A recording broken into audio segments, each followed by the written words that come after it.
Hey everyone, welcome to Real Talk with Ellison, and I am Ellison.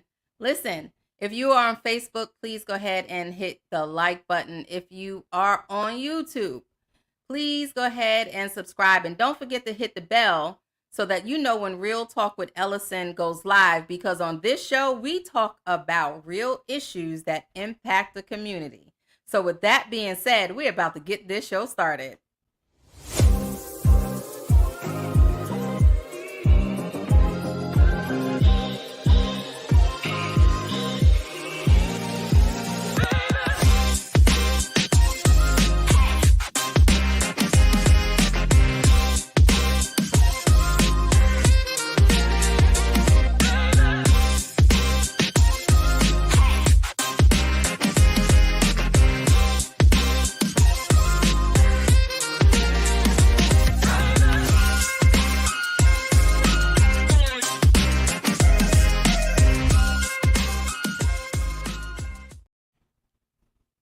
Hey guys, welcome to Real Talk with Ellison, and I'm Ellison.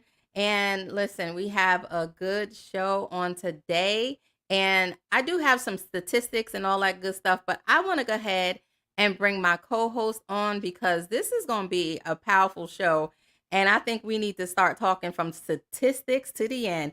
Amen. So with that being said, I have my beautiful co-host, Daquita Garrett. Jay, hey girl, hey. Hi, how you doing, Ellasin? How are you? Hello, How are you? everyone. Happy All right. Thursday. Happy Thursday, past hump day. Yeah. And then I also have my beautiful co-host, Lanika, in the house. Hey. Jay said we passed hump day. Lanika. Hey y'all, hey. Hey y'all, hey. So, we got a show. So listen, guys, a little Mother's Day Sunday. Right? And when we were all talking, we were saying like, Mother's Day is not always happy for everybody. Right? And if I can, he said, here we go. And if I can be honest, I had a hard time struggling trying to find a card. Cause yeah. How do you find a card when it won't all good? Right? You don't want to be lying. Like it was easy to find a card when you were younger, but when you got older as an adult, you're like, wait, hold on. That don't match. So listen, we wanted to talk about that a little different because we want us to be able to unpack some things. We want us to heal from things because mother-daughter relationships are really important, but that's if they're healthy, right? That's if they're healthy. So I was reading in my research and I seen a couple of researchers somewhere between 6 and 10% of mothers, daughters who totally ended the relationship with their mother, right? They have no kind of relationship. They have no communication. They have absolutely nothing to do with their mother. And that's 6 to 10%. And if you think about how many people we have right here in America, that's still a lot. Mm-hmm. That is still a lot. So I don't know if y'all wanted to jump in on that 6% or not, but that was alarming to me. I think that it's actually probably more than 6%. I think that's all that's being reported. A lot of people I run across or talk to in the field that we all work in, a lot of people are not in communication with their moms for different reasons. So I think it's stronger than 6%. But hey, some of it's just not reported. Yeah, because the stigma around it, right? Because then people make you feel guilty. Like, how could you not have this loving relationship? How could you not honor the one who carried you for 9 months and birthed you into the world? And I think that some people, there's shame around their relationship with their mother, so they don't necessarily talk about the real dynamics that are at play there. Ooh, she brought up the word shame. Shame.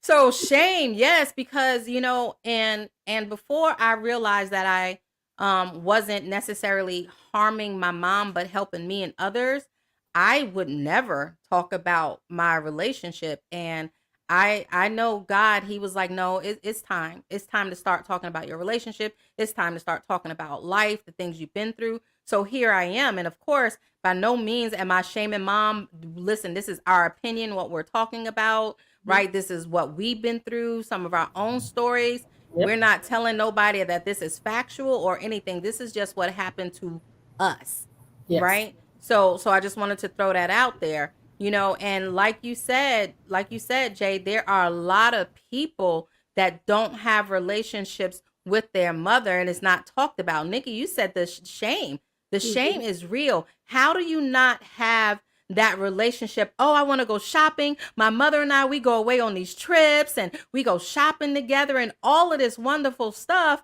and I want to barf in my mouth. I mean, I'm just real talk. Yeah. Yeah. Oh, I appreciate the honesty.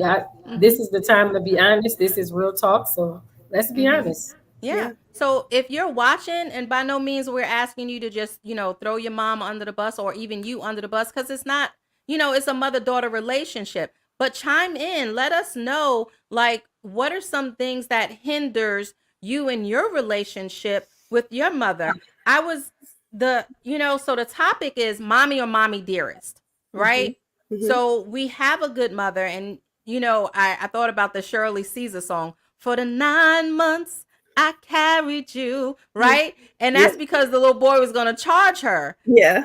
But as we get older, the relationship, the dynamics between the mother and the daughter should be more of, well, how can we help each other, Yeah. right? I think you can't have that if you didn't have that in childhood, right? And I think that sometimes we don't talk about the traumas that we experienced in our childhood that hinder our ability to connect. Or, like my mother's deceased, right? So any traumas or mother wounds that I may have had, there's no way to reconcile those things, right? Because she's no longer on earth.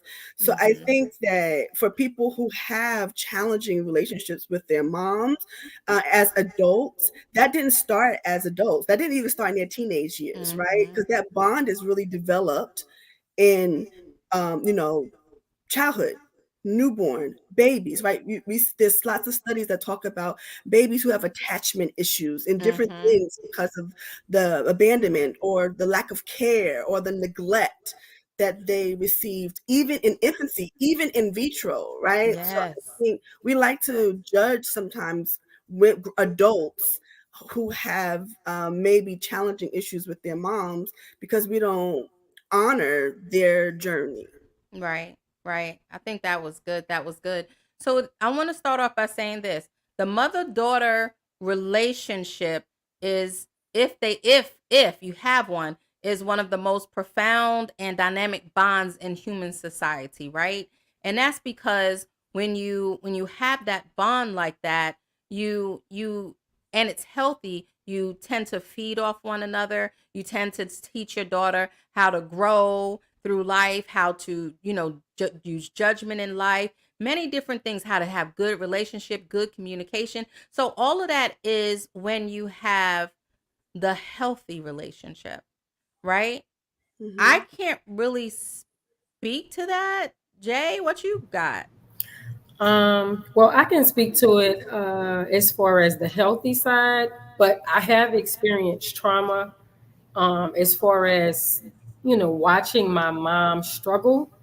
But I also had the side of the nurturing side of, even though I'm struggling, let me protect my kids. Let me show my kids that I'm here for them if no one else is there for them. But in the midst of that, I watched my mama trauma go through trauma, so it caused me trauma. So Mhm. I think all of us have different stories, but Mhm. I can speak to, I was able to have a bond with my mom that was very fulfilling, and even though I had to part away from my mom for several years, it was to protect and to save me. And in the midst of that moment, I went through my early teenage years, maybe like 12, 13, saying, Ma, why can't you just keep me? But it was for great reason. Now that Mhm. I've become an adult, I see and understand. So I do and have experienced some great moments with my mom. And the trauma wasn't trauma of her fault. It was just the trauma that she was cycling through life. Right. That's good. That's good in that you was able to have that, but Lanika, where does that put the usses? And I don't think that's a word, but the usses. Where does that Oh, put the it's a new word. usses? That's a new word. That's a real I'm gonna talk word. use The it. usses, right? We're gonna where does that put the usses that had the mother that maybe was had some trauma of her own, but also put the trauma on us, the ones who mother may not have been there for one reason or another, or the mother who was there but who wasn't emotionally there. Like that is a whole different dynamic, right? Right. Yeah, I think it creates a deep wound in the soul, right? Mm. That oftentimes there's not space to talk Mhm. about.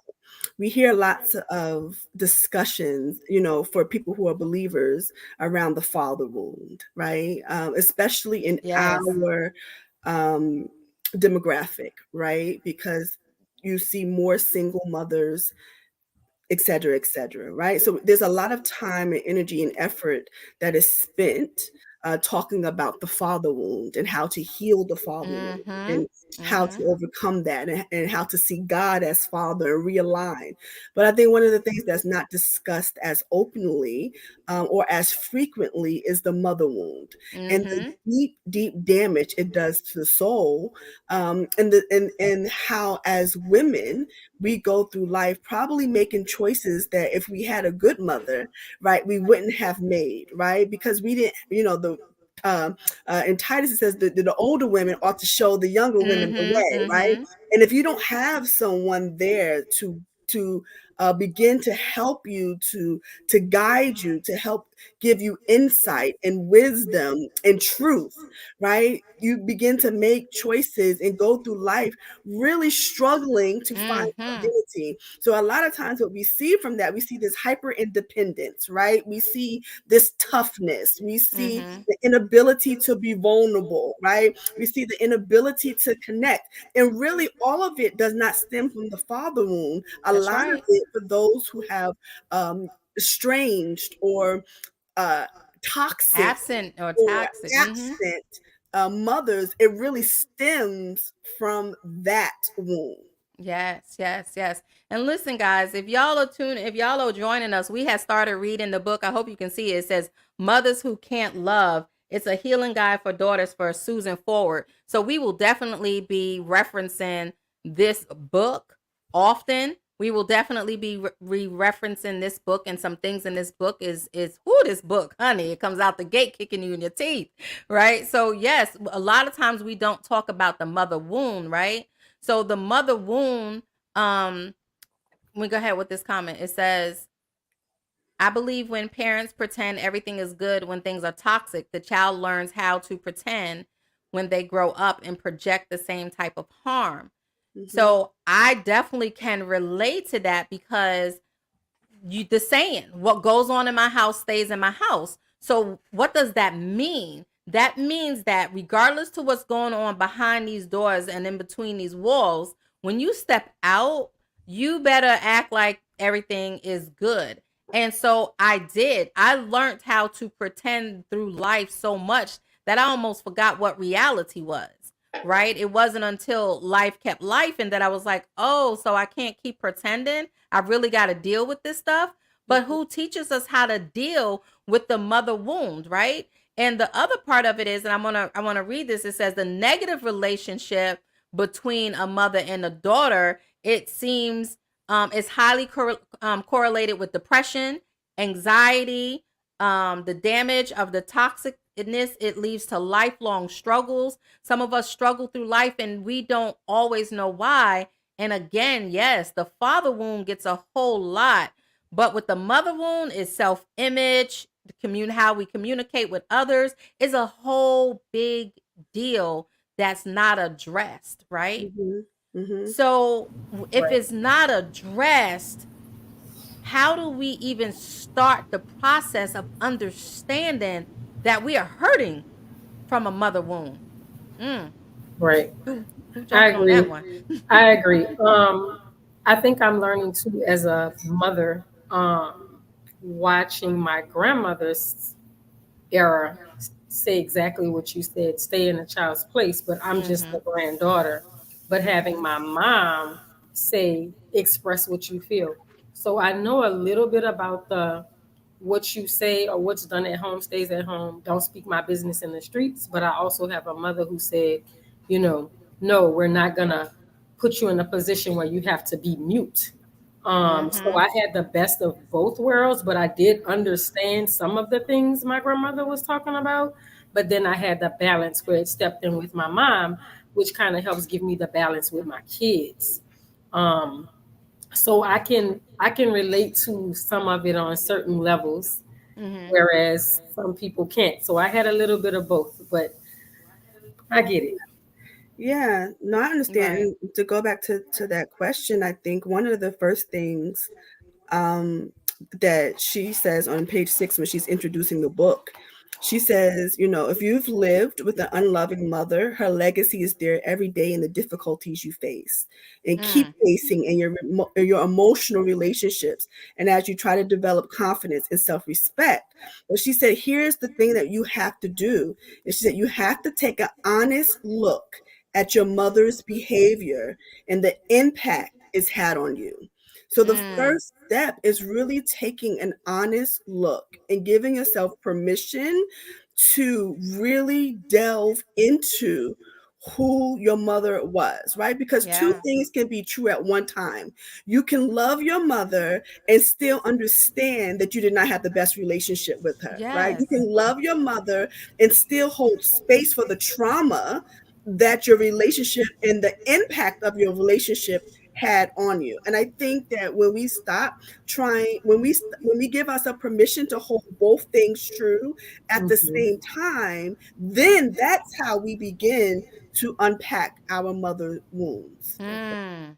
That's good. That's Yep. good because we Mhm. do definitely have to identify the impact that has on us. And you went to page 6, and I was looking at the high cost of the missing a mother's love. Like that's on page 4. The Yeah. high cost of missing a mother's love. And she talks about it. She says, a little girl who was criticized or ignored or abused or stifled by an unloving mother becomes an adult who tells herself she'll never be good enough or lovable enough, not smart or pretty or acceptable enough. And when I read that, that stung so deep Mhm. because I thought I didn't know how to love, but I didn't realize that because I lacked the love that I projected unlovable, right? So because of not having that mother love that I desired and wanted, I was projecting that unlovable type demeanor or attitude. I like to say the pheromones. So I was just attracting all kind of stuff that wasn't right, all because I felt like I wasn't lovable because I didn't have that love. I Mhm. was well into my late 20s, maybe early 30s before my mom actually said I love you. You know what I'm saying? So that's a deep wound in itself. If you don't hear I love you, if you don't see I love you, how can you love? Yeah. And Yeah. how do you feel like you're worth loving? Yeah. Yeah. Yeah. That's so You good because I know? think we then Come on, attract. audience, talk to us a Mhm. little bit. Yeah. Mhm. And if you don't want to, that's okay because this is the first day, right? So we Yeah, it's the want to first let day. people become comfortable, but I think then we attract people who don't love us well because that's what we believe that we deserve. Mm. Mhm. So, you know, we then go to people who treat us like we feel, Yes. right? Or we hold everyone at a like, was I guess blessed enough maybe I had like good men that I could not open up to. I was unable to connect. I just couldn't. I had one guy who, I won't disparage him, but he's like, you do not have the ability to commit to me. You just don't have the Mm. ability to give me 100%. I'm giving you 100%. I don't feel like you're giving me 100%. And I was like, on my best day, all I have to give you is 70% on a good day. Wow. That's all I have. And I Mhm. and I think that we don't talk enough about the gaps that women experience. It's so easy to be like, oh, they lose, oh, they make bad choices. Oh, it's Mhm. so easy to put a name and a stigma on people, but I think we don't do enough, especially communities of faith, right? Yeah. I grew up in a community of faith, right? So it's so easy to be like, oh, she's a Jezebel. Oh, she's too hot to trot. Oh, whatever it is, right? Mhm. Or, oh, she's such a good girl, because that's who I was, right? I did everything right so that people could love me, right? So I couldn't make a mistake. I had to be perfect. I had to dot on my I's. Mm. I had to cross on my T's, because that's the only way that you're going to love me, if I present myself. So for years and years and years, I had silent struggles that no one knew about, right? Because the only way for you to love me is if I gain your love through good works, right? So I think this type of conversation is Mhm. one that's needed, because there's all types of people that have all types of relationships with their Yeah. mom. There's one thing you said to gain the relationship, right? But there's gonna be times, and there's gonna be that person that no matter what you do, you're not going to be able to gain that love Mhm, from your mother. But that's where you have to meet her where she is and understand that she doesn't have the capacity that you're looking for. And that's how you begin to develop inward peace. mhm, Because if I keep pushing and keep pulling and keep doing everything to make you happy, I'm truly not happy, because everything I'm doing is for you, mhm, right? So, in understanding that my mother doesn't have the capability to love me how I need to be loved, or my mother's not here, or I never met my mom, or whatever the case may be, then I need to say, what is it in me that I need to start fixing and healing from, so that I can start doing what I need to make me happy. And like you said, Lanika, you couldn't pull that over to that relationship. You know how many people I hear, because of their mother relationship with their mother, they don't want children mhm, because they're fearful. mhm. All right, we got it. We got some comments. Who wants that one? Uh, read it. Y'all want me to read it? All righty, I Queenie, you read want it. You Okay. want? Okay. This is such a provocative dynamic because a mother is supposed to nurture and love their children. So when a child has their own children, they have been taught dysfunction is how they are to love. Mm-hmm. You want to speak to that, or can you? It's hard to speak to that when you haven't really felt done with that, right? yeah. I mean, some dysfunctions, yes, but no, it's hard for me to speak to it. Probably not the way you guys can speak to it. Not that Okay. particular question. Sorry. All right. Lanika, you get it, and I'll get the next one. Okay, I think that is true. Again, it goes back to two things can be true at one time, Mm-hmm. right? Because that can be the truth. But I think that we all have a responsibility as adults to begin to do the work to heal the child, to heal the little girl in us, right? Mm-hmm. Mm-hmm. So, yes, we may have experienced dysfunction in our relationships, but experiencing dysfunction does not give us the right to sit there, to stay there, to settle there, to dwell there, and then not do the work to be different. I didn't have a mother, right? So I Mm-hmm. never grew up with a mother, never. Mm-hmm. There was a lady at my church who took me in and kind of nurtured me for a few years, and then I didn't have her anymore, right? And now I have children, right? And one is an adult, one is a teenager, one is a 10-year-old. So I could say, well, you know what? I never had a mother. No one Mm-hmm. ever loved me. This is not what I ever experienced. Or I could do the work to be the mother that I wish that I had to my That's children, right. right? So I've chosen, right, to do the work to show up every day in my children's life in a healthy way so that they understand what it looks like to have a good mother. And then hopefully, as Jelani and Tiara become mothers, right, to be a good mother, right? So I think we have the responsibility to break the trauma chains in our generations and do the hard work. It is not easy. It's hard.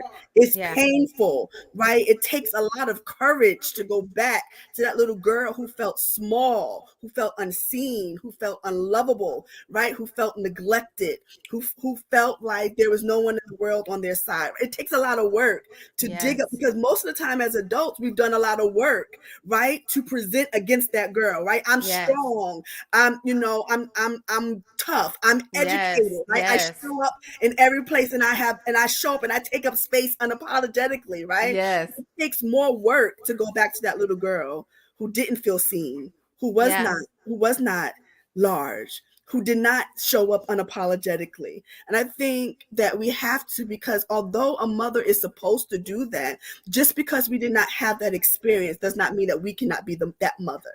That's right. That's good. That's good. That The is next good. one, I guess is mine, and I'll take it. It says, could you, well, I guess it is mine anyway. It said, could you explain pretending everything is all right? And do you pretend with some and tell others, or do you tell everybody what's going on behind closed doors, lady? No. So nobody knew what was going on. Family didn't even know what was going on behind closed doors. So when I said that we pretended like everything was all right, it's no secret that I grew up in an abusive household, right? My household, my upbringing was an oxymoron, right? We would go on vacations and we would have fun. We would go to Disney World, but trust and believe, either we was fighting before or we was fighting after. There was abuse. It's nothing like Christmas Day when you got the fireplace going, you got the Christmas music, the tree is big, the house is all decorated, but your daddy is chopping down the front door. So those are the things that, that I grew up in, and that's just to name a few. But to pretend that everything was okay, because it was a secret that wasn't mine. My mother was going through most of this, and yes, we was getting the brunt of it. My mother was getting the brunt of it, and we were going through too. So it wasn't mine actually to say. So to pretend like everything was okay, I was the little girl hiding my mama's secret. I was the little girl keeping my mama safe because my dad was already doing what he was doing, and I didn't want anybody else to hurt my mother, right? So you learn to pretend that everything is all good. You learn to pretend that, oh, the love and everything is fine. The Disney World that we went to was good, knowing you're going to fight when you get in the car in the parking lot. So it was a lot of pretending. So as I grew up, again, if I was hurt, I'm good. I'm fine. It's all right. Nobody knew the hurt I was going in. And I want to jump on that little girl's struggle, because that little girl's struggle started coming out when I got married to Eric, because that's when I started experiencing real love. That's when I started putting down my guard. That's when I felt safe. But that's when the nightmares started. That's when all the triggers started. That's when all the I'm good and I was told that you are a strong, independent woman and you get through life the way you get through life. All of that started crashing down on me, and I didn't know how to handle it. Right? So pretending, because to get through life is a destruction. And the little girl in me, this is my story, started rattling the cage because she was tired that the abuse I was experiencing through family, I was abusing her too, because now I'm treating her the same way. Be quiet. You don't have a voice. Hush. You're not worthy of love. Just take what you get.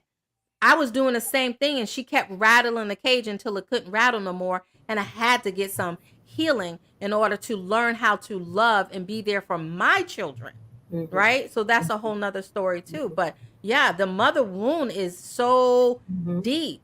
And Quita, I know you said you was away for your mom for a while. Nikki, you never, knew your mom.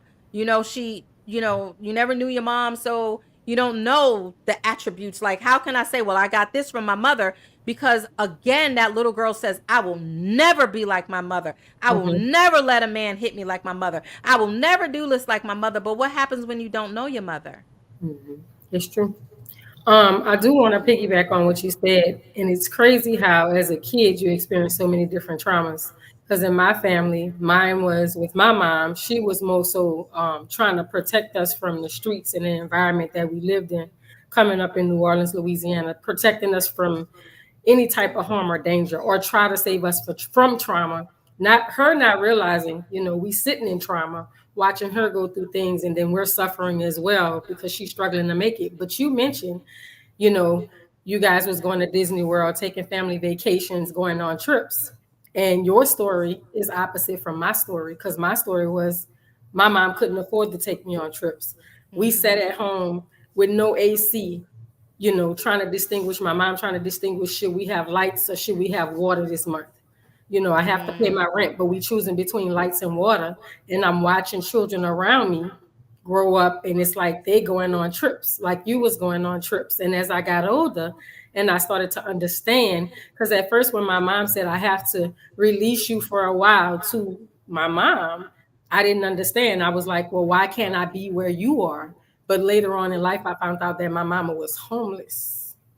So she gave me to my grandmother to avoid me and my siblings being homeless.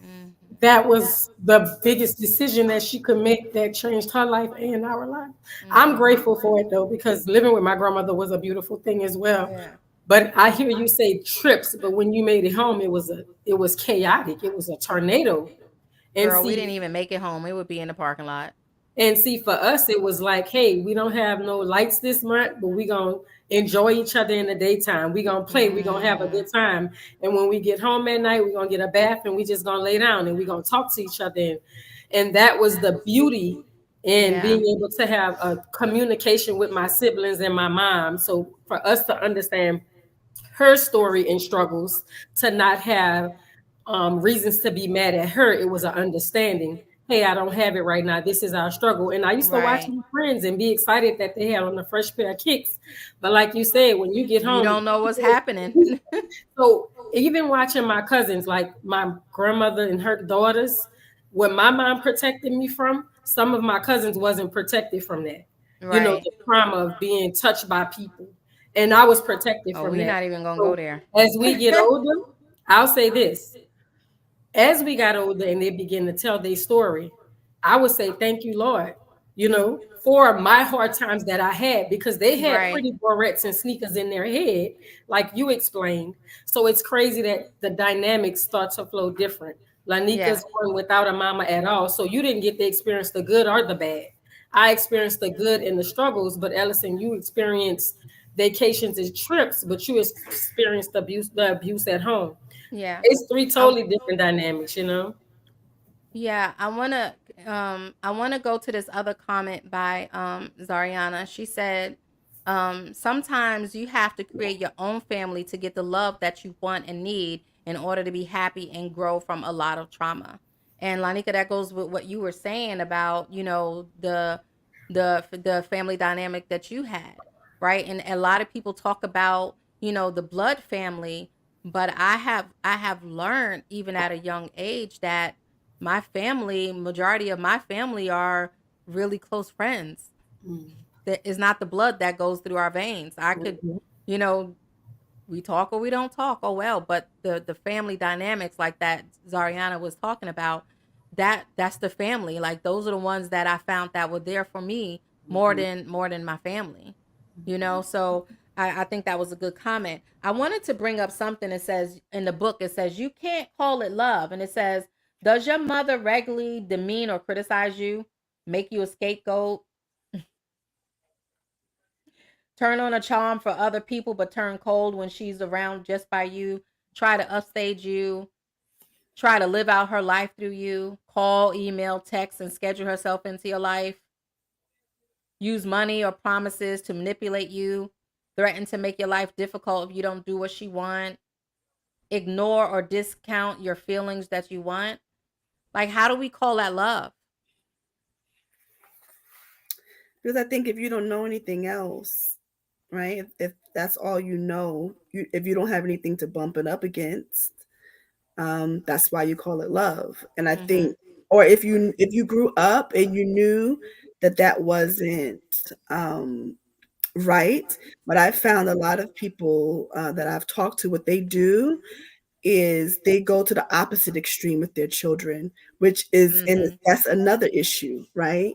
So they go to the opposite extreme where their children are their whole life, where everything revolves around their children, right? Where, you know, Imma need you to stay out my lane. but that's a trauma response though, right? That's a trauma response, and that's not healthy for the children either, Mm-mm, right? mm-mm, Right. mm-mm. Mhm. So I think that Well, that's how we do that, because you don't know anything, Yeah. else. Yeah, mine I did shift, right? I shifted and I was like, "Okay, Imma create the family I want. Imma be the mom I want. We're gonna have great relationships. We're gonna do this. Imma let my kids talk." Everybody knows that they feel like my kids, I allowed them to talk entirely too much. They was able to express their own self, opinion, all that other stuff, right? Stop shaking your head, Jay. So I anyway, mean, so it's true. everybody knows my kids, right? But then I realized, because this lady told me, she said, "Honey, you are spending all of everything into these kids. They are going to be gone, and then it's going to be you and your husband," right? Fast forward, we went to the grocery store. We were like, what you like? I don't know what you like. What you want to watch? I don't know what you want. Everything was the kids. So Yep. yeah, I do agree that, like you said, there's a healthy balance, because you want to create what you didn't have, but nobody, because you didn't have it, you don't really know how to create it. So Mhm. you have to get healed in order to have that healthy balance. And at that time, I didn't have that healthy balance, but I jumped quick into that healthy balance, you know? And I mean, Well, I it took feel you like time to get to there. it. I'm Yep. talking about, once I found out we was in that grocery store, we didn't know what to eat because of them kids. I said, this gotta stop. But by Mhm. that time, one of them was already 11. I think I'm guilty for that as well, Ellison. I So won't we lie. have a question. She said, do you think it is better that your mom didn't tell you that homeless situation, or should she have told you at that age? Um, Ooh. I might have been 9. I went to Mm-mm. live with my No. grandmother when I was 9, so I Mhm. watched the first few years of the struggle. Because when you're about 4, that's when you start to remember things. So I think I seen it for a few years. For my situation, I feel like it was a great thing that she didn't tell me at the time, Mhm.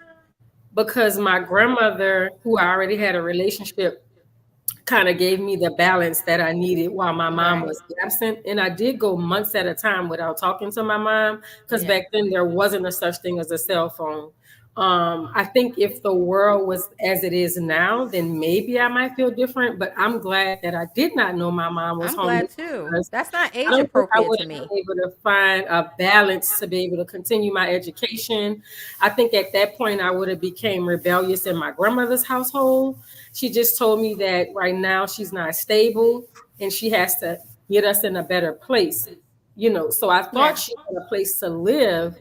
I didn't know my mom was sleeping under a bridge, but I mean, I think she kept that from me in a healthy way to help me. And Yeah, I that's do at believe. 9 years old. I don't feel like that's age appropriate. That's an No. adult issue that you didn't need to take on. That's and listen, I think what happens is like that. Like, let's go back to what I said earlier.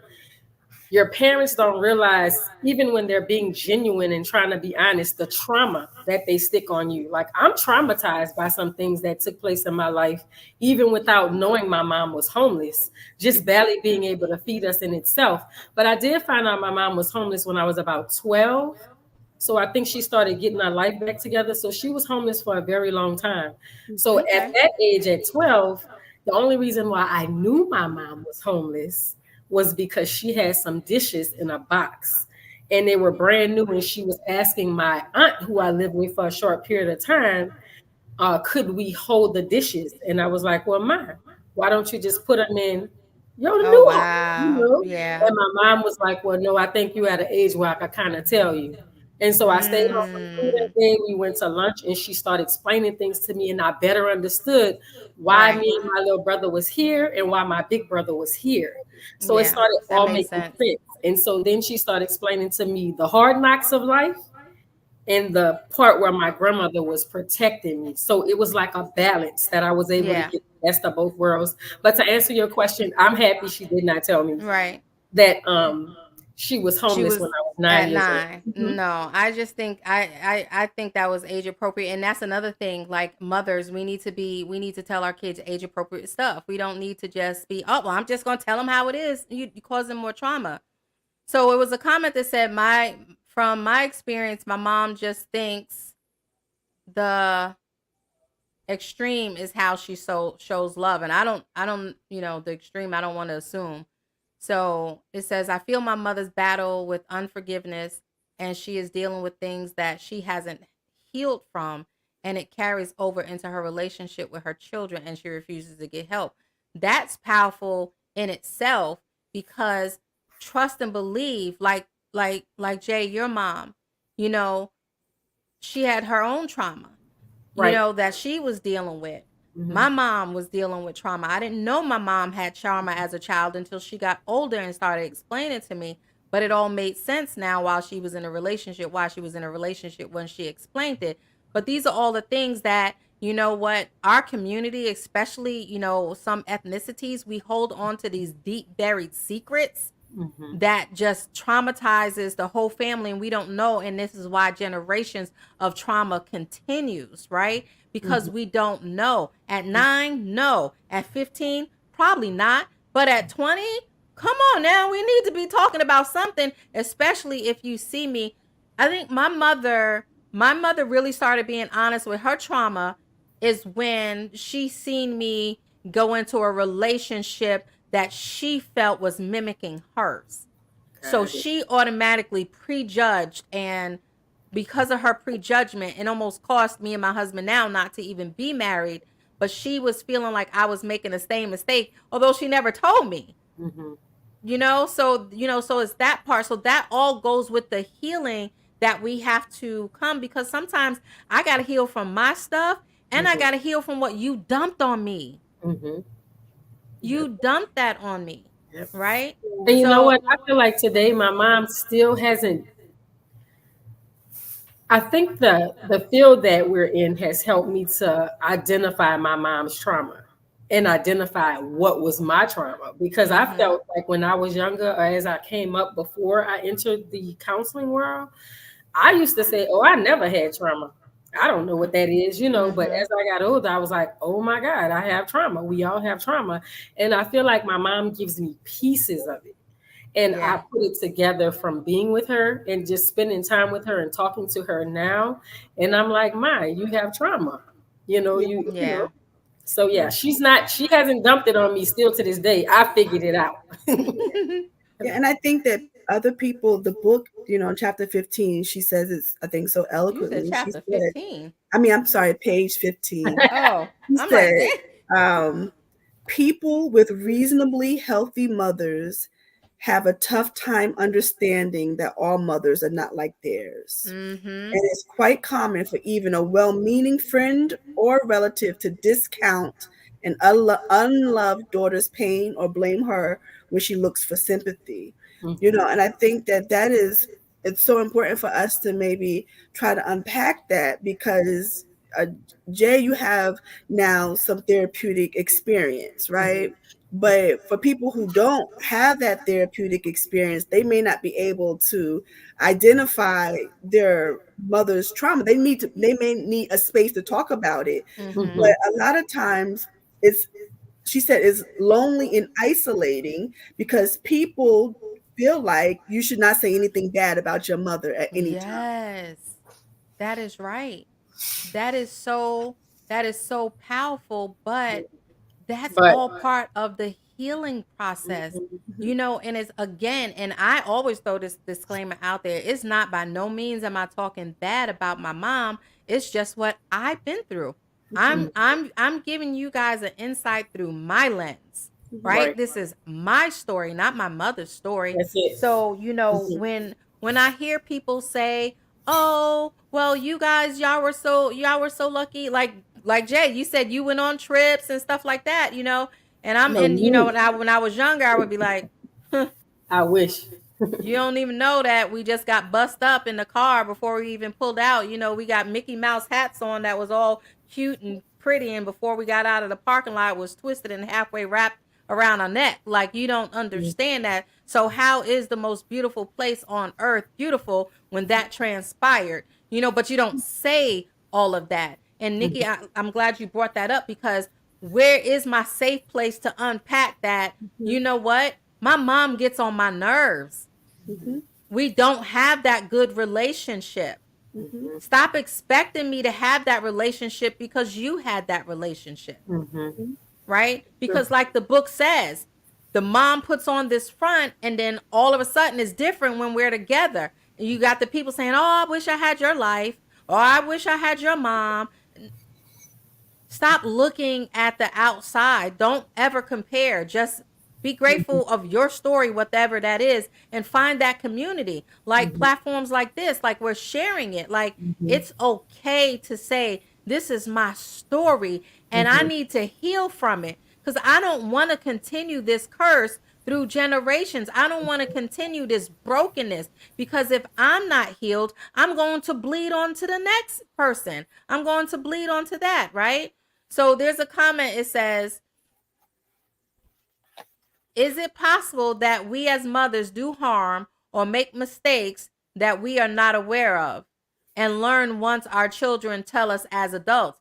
Listen, y'all want to jump on that? Because I got something to say after that. Yeah, I think it is, right? I think it's so, I think that we do the best that we can do with what we have at the time. But that does not mean that the best that we have may not be traumatizing to our children, right? And I think that it is so important. Tiara she'll be 25 years old. And one of the things that we do is, like, I have real life talks with her. Jelani is 10. James is 16. It's like, how can I love you better? Is there anything that I've said or done that has made you feel some kind of way, that has hurt your feelings? Is there any way that you're feeling unheard? Right? Because I think a lot of times we can think that we're doing the best job ever, and our children can give us a different report card. I But if we agree. don't check in with our children to see their report card, it's like, if when you take a test in class, like, how many of you got an A? Everybody, I got an A, I got an A. You get your test back, you got F. Right? Like, because in your mind you did so good, right? But according to the teacher's grading scale, not so much. And I think that we have to be honest and hold space when our children tell us things that may upset us or hurt our feelings or make us feel some kind of way. We've got to be mature enough to hold space to let them share their real life lived experience so that we can love them the way that they need to be loved. Yeah, I'm glad you brought that in, because I think that's really, really important, that we listen to what our children have to say, right? And it's no secret, again, I don't hide my life. My oldest daughter is estranged from us, right? And her choice. And yeah, we listen to what she has to say as an adult. And this is not her story. This is how I'm going to say it through mine. Her lens isn't all clear, right? Her story is a little different than the world's story of what the world's seeing and how she was raised, but that's how she sees it, right? And until, she goes to counseling, we all go to counsel, whatever that may look like, the lines are blurred there. So it has to be the reality, not your truth and not my truth, but what is the facts? What is the reality? I love the check in, right? And that's a process that we always had. So when things started going left, for certain reasons, we wasn't always sure why they were going left, because you were always so vocal. You always had an opinion, very opinionated. So what happened when you got 28 and 29? Hush, Jay. So, so I believe that as a mother, we have to be able to accept how they see it, but then we also have to make sure that we're speaking on the facts and being truthful with it, right? So Yeah, I that's push that back part. a little bit against that, a little Go bit, ahead, right? go ahead. Because what I would say is that although that may not have been our recollection of the event, right? Because we know, and you know, that there's studies that you can have 5 people in the Yep. same environment experiencing the same stimuli, and all 5 people are going to come with a different perspective. Yes. So I would say, yes, I understand what you're saying. I agree with you, but I also would say, is there any way to put ourselves in their story? Because I also do know that even the most vocal person, and especially the most vocal people, sometimes The they're not whole sharing truth. the heart issues, Mm-hmm. right? Mm-hmm. They're Mm-hmm. vocal on surface things. They have big feelings, big emotions, big ideas and opinions on surface things, right? But if we rewind the tape and we start thinking about how much they actually shared about their real true heart stuff, Mm-hmm. I would say sometimes we'll find, hey, wait a minute. They didn't really share how they were really feeling, Mm-hmm. right? So yes, I agree with you, but I will also say, perhaps is it okay to say, I hear you. I'm not dismissing what you say.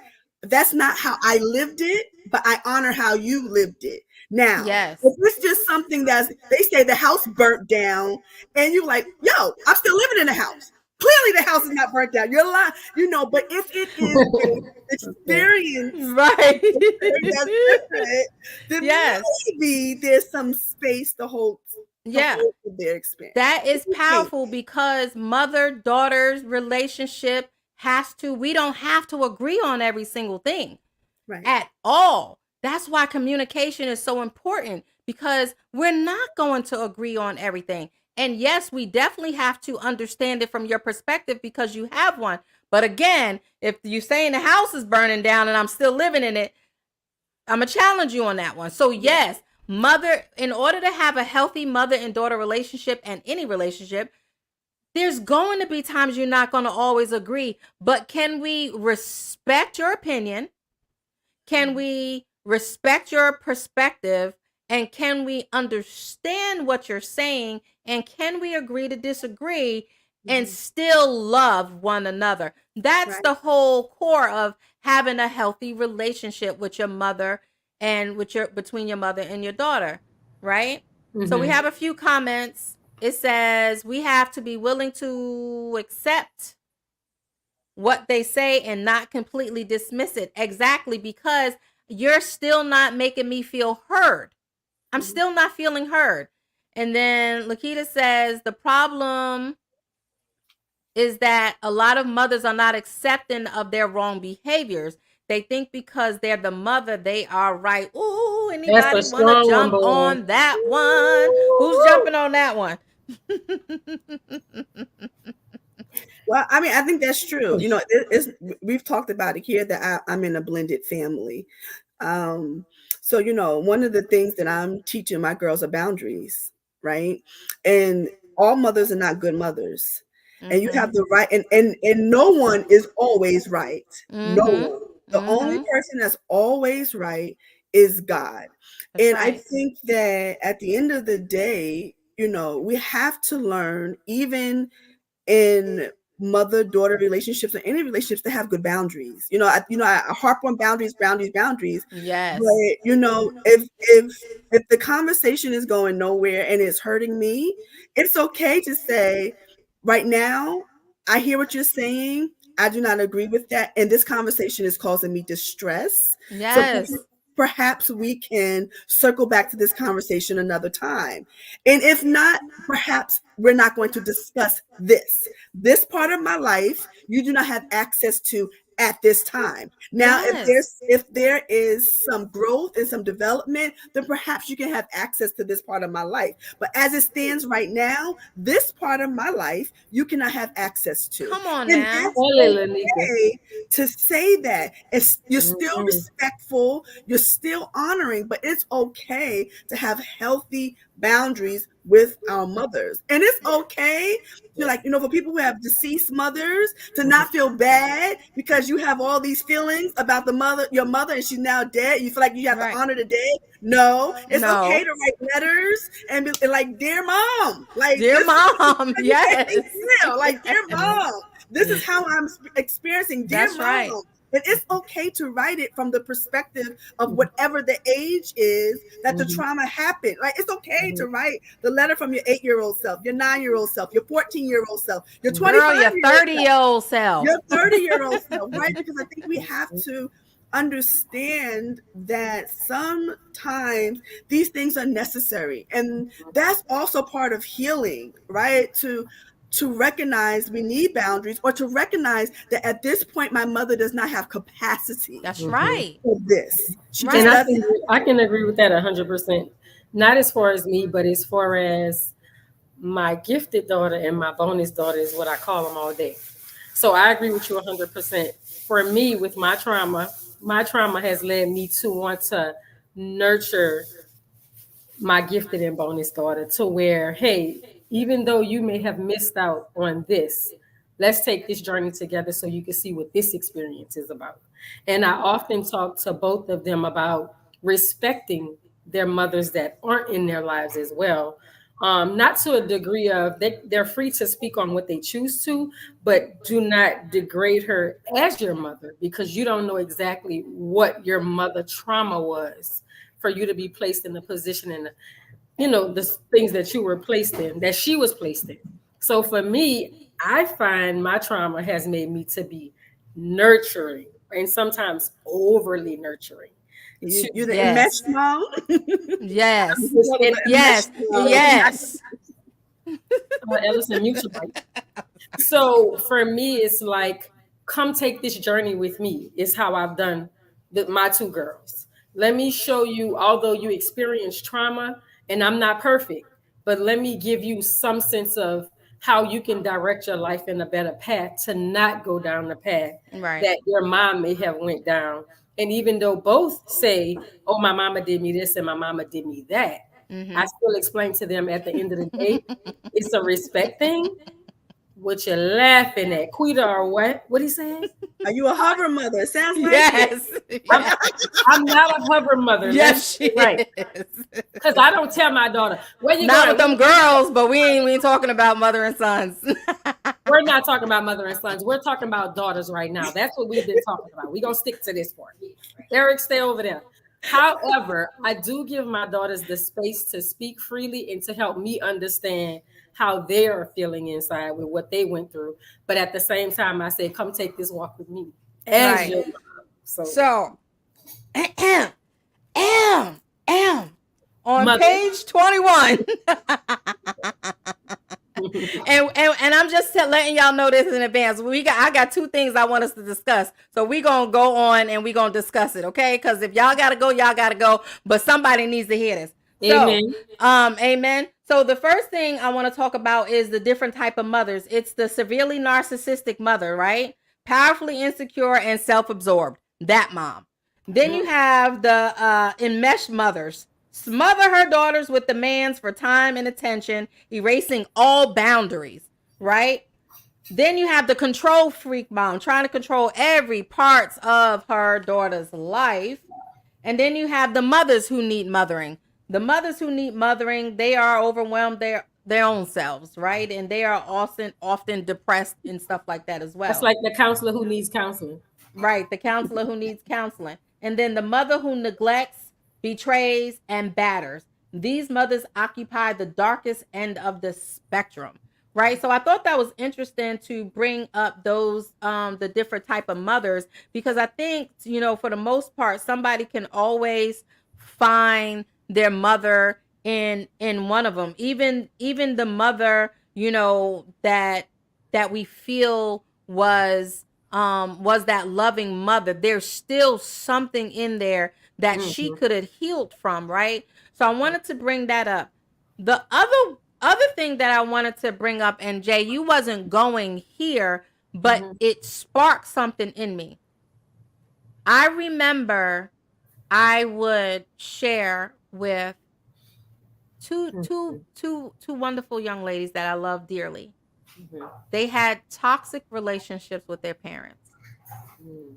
And I would say, you got to honor your mother and your father. Try to make the relationship work. Do Oh this and no. do that. And every time they would talk with their parent, they would get hurt. I ended up apologizing to them, letting them know that, you know what, I'm sorry because I didn't know no better. Because, always honor your mother and your father, honor your mother and father. Honey, no. I told them that if that relationship is toxic, then y'all need to leave it alone because you have to heal and understand that they're not wanting to change right now. Right? I don't know Right. if they ever will change, but how they were then, I can test and agree that they still that way now. And I Mm-hmm. apologized to these two young ladies because I was like, no. And they listened. And they were like, every time, you told me. And you know what? I apologized and it was wrong. But that's society. Nope, Mm-hmm. you got to honor your mother and father. And I do from over here. Mm-hmm. Because I don't have the mental or emotional capacity to deal with you. And I'm no longer going to allow you to control what happens up in my adult life and over here in my relationships. Because every time I talk to you, it's always what you're pulling me right back into that space of the child that you were dogmatic to, Right. that you were controlling over, that you Right. was abusive to, or whatever the case may be. And I wanted to bring that up. Like, in order, and Nikki, I want you to speak to this too. The scripture does say honor your mother and father, but that don't mean I gotta be all up and we gotta be buddies and I gotta allow you to be dogmatic and demean me or anything else like that. Because it also says fathers don't cause your child wrath, but nobody wants to quote that scripture. Right. Yeah. Yeah. And for me, in conversation with my two girls, it's more or less when they're talking about their mothers, you don't know their story. So when you speak and we're discussing them, just be respectful of when you're speaking to them. Because, and they didn't disrespect them or anything, but, you have some kids that's just blatantly disrespectful. Oh, that Right, be but this, can I oh, that have be my that. But they space? never Where's did my that. safe space You though can have your to space. talk my feelings? Talk. No. I've allowed them to talk their feelings, but just don't be so degrading when you may not know their full story. I think Sienna is learning her mom's story now that she's an adult. So when I used to say, it's okay, let's discuss your mama, but just don't be like, don't use certain words when you discuss her because you don't really know. Like, you see what I'm saying? If I make sense. I Like, do mean, you I want hear to? you, but I mean, I don't want. I'm not because going to I've speak been that. down that road, I'm not going to Mhm, say if that's how you mhm, feel, that's how you feel. Because yes, that's my mother's story, but mhm. I'm impacted. So don't tell me to keep doing this and doing that for her. Let me have my feelings. Let me No. heal, right? The way That's not I'm what just I'm saying, this saying. is how it sounds. Okay. No, Let no, me no. heal and let me say what I'm saying from my perspective.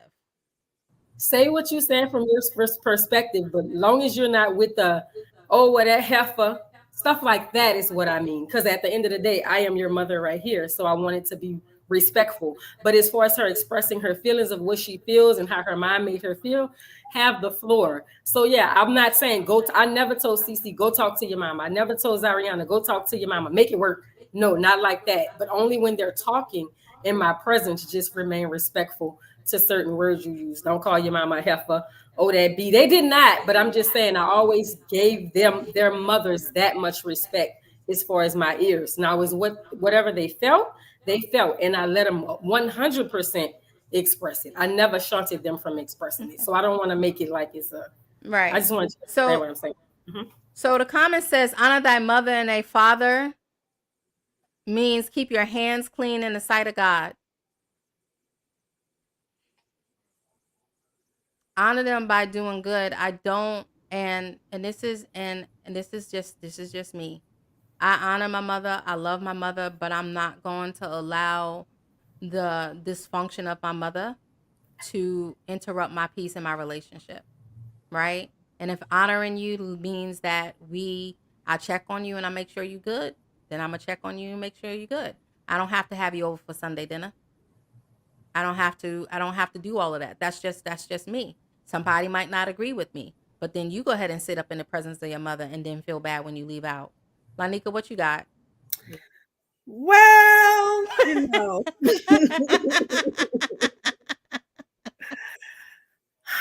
I feel like I'm always the one that has like a little pushback. I feel like that's becoming my Girl, do role. your pushback. But sometimes honoring our father and our mother means praying for them from where we are. And I think we put the weight of relationship on the child who's been traumatized, and which is not fair. I agree. Right? So we can, I don't think it's any secret. I don't speak to my father, right? And I, my daughter, my 10-year-old asks me all the time, am I ever going to meet your dad? And I say, no, honey, because he's not a safe person.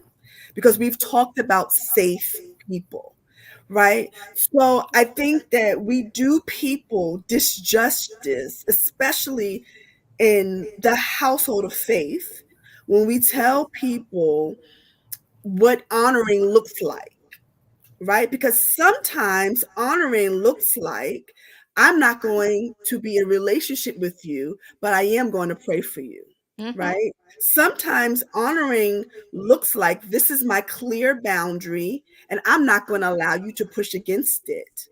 Sometimes honoring looks like, I don't have the bandwidth to deal with your trauma today, nor do I want to. Right. Right.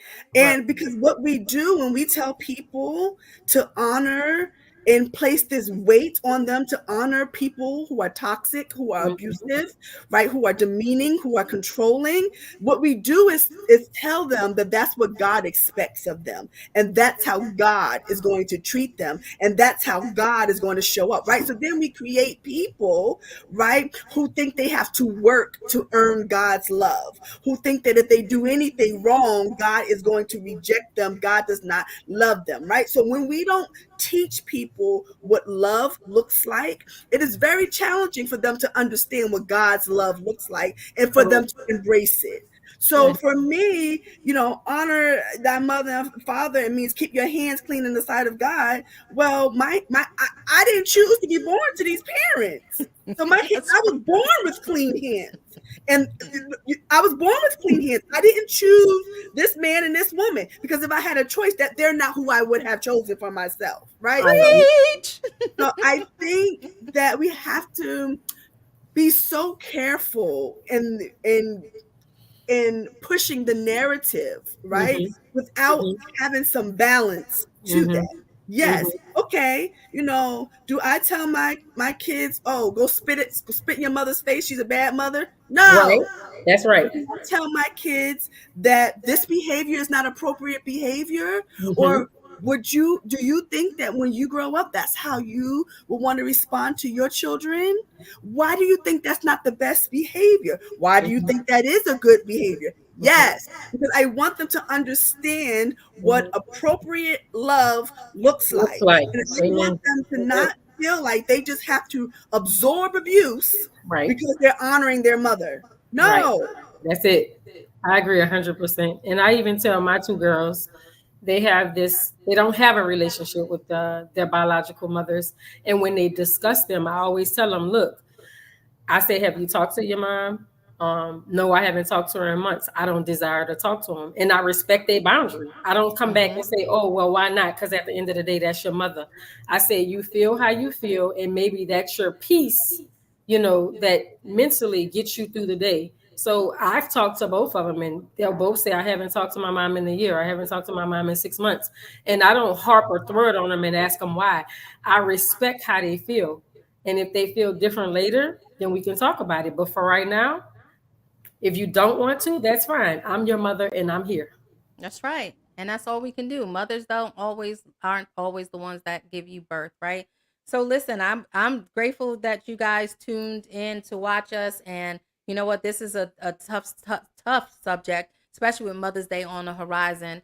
So yeah, I'm grateful that, my wonderful co-hosts are here. You guys, we're gonna heal through this, right?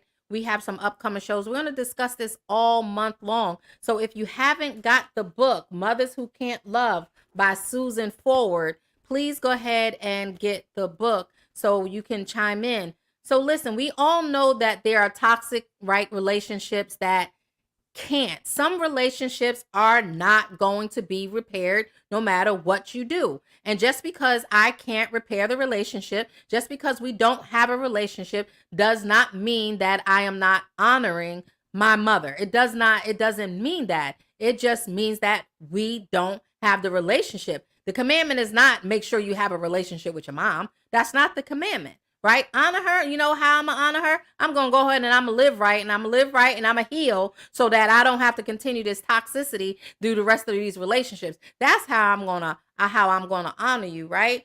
So there are other relationships that seem to be in trouble, and with a little therapy, a little understanding, and a little bit of us both discussing these things, then those are the relationships to be healed. The things that need to be set in any relationship, mother daughter relationship and not, are expectations. We need to say, okay, you know what? I can't. If my mother showed me she doesn't have this, why do I keep expecting her to show up in a capacity that she doesn't have? Right? So the other one is we have to mutually respect one another. I respect you, you respect me, we respect our boundaries. But listen, if you don't let your boundaries be known, then why are you getting upset that your mother don't respect them? You can tell your mother your boundaries respectfully, right? Respect the differences. It's okay to disagree. It really is. We don't have to agree. We still love each other. It's okay. Boundaries, boundaries, boundaries. I think all three of us keep saying boundaries, boundaries, boundaries. It's boundaries. It's just got to have it. And then support other relationships, like, support the mother-daughter relationship, support, the healthy ones, support the relationships because some people don't even see their grandchildren, but support healthy, right? Sometimes I might not have been a good mother, but maybe I'm a better grandmother. If that's the case, support that. Cultivate that relationship with the understanding that boundaries, boundaries, boundaries. And finally, communicate your feelings. Don't avoid, just communicate, because all you're doing is avoiding for a later time for an argument, a later time for discouragement, a later time to be let down, or whatever that may be. Don't avoid, just communicate how you feel. It's okay. You ladies have anything before we get out? Yeah, and I would add to that, and if you do all those things and your mother is just not in the place to receive that, it Mm-hmm. is also okay to do what's best for you. Mm-hmm. If you do all of those things and she's not there, sometimes you need a pause, Mm. right? Sometimes you need a pause. And in that pause, you get better. So that when you do go around your mother, you can go around her when it's and you can go around her with the understanding she is who she is and you're not expecting anything different. Mm-hmm. Right. So I think that would be what I would add. And then also, if your mother is no longer here, I think one of the things that I would say is it's okay to grieve the mother that you wanted. Mm-hmm. It's okay to spend time grieving the mother that she was from when she was here or she Mm-hmm. wasn't. And it's okay to give yourself space to grieve the mother that you wanted, that you needed, so that God can then take you, and perhaps He has someone for you that Mm-hmm. will help you in the next phase of your life, right? And who will provide that nurture, or perhaps He's going to build you up to be the provider of the nurture to other little girls who are like you. Mhm. Amen. Amen. Don't make Hey, me cry, girl. listen, I almost cried about 4 times on this show. Don't make me cry. Thank you, Lenika. That's amazing. I have nothing. I think today was an Okay, she amazing. said. I think today was an amazing show. I'm gonna go back and rewatch this like soon. This was good. Yeah. Hmm. I appreciated what you said, Lanika, because my mom too is deceased. And the relationship, I always talk about how toxic it was, but I am so grateful for the last, now that I know, 11, almost 12 years of her life, because we did reconcile and we had a wonderful relationship. She stayed with me more times than not, y'all. And anybody that know my mom and me, us staying in place 2 minutes too long, and woo, ciao. But yeah, she stayed. We loved each other. We told each other I love you. I don't have any kind of guilt because of how I felt and the things that happened towards her. Now that she's not here, but my story is still going on. And like you said, I'm using my story so God can get the glory and so I can help other people. That one, if the relationship is reconcilable, then it can, but it takes both people, right? Stop beating a dead horse. If that's not going to happen in your relationship, then like Lanika said, grieve what you thought you wanted, thought what you did want, what you didn't have, and go through those 5 stages and move on and get healed so you don't continue to cycle, right? We have Right. amazing shows coming up. Next week we have a wonderful young lady coming on. Oh, her story is phenomenal. Zariana will be joining us and sharing some of her story and the impact of, not having her mom around. She's definitely going to be sharing with us that. The next show we have several young ladies that's going to be coming on, sharing their stories and their perspective. And then, of course, we got our counselor that's going to be coming on, that's going to make sure we tie all of this together. Mhm.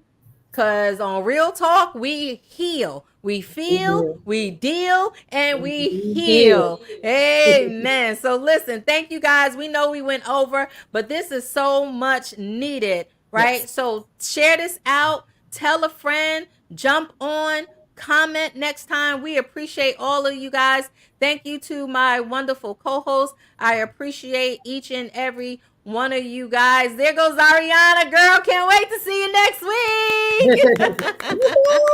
All right, my girl. Yes, thank you to you guys for being so open and honest and sharing your story. It wasn't definitely a heartstring puller, man. So I appreciate you guys. Hold on, and we'll be right back with you. Right. Thank you guys for watching Real Talk with Ellasin. We hope that you was able to get some insight on how to deal with mother-daughter relationships. Right. So again, if you haven't gotten the book yet, it's not too late. Mothers Who Can't Love by Susan Forward. Thank you for watching Real Talk with Ellasin. We pray that God gives you the healing and what you need to heal if you're dealing with mommy issues. God bless. Mwah.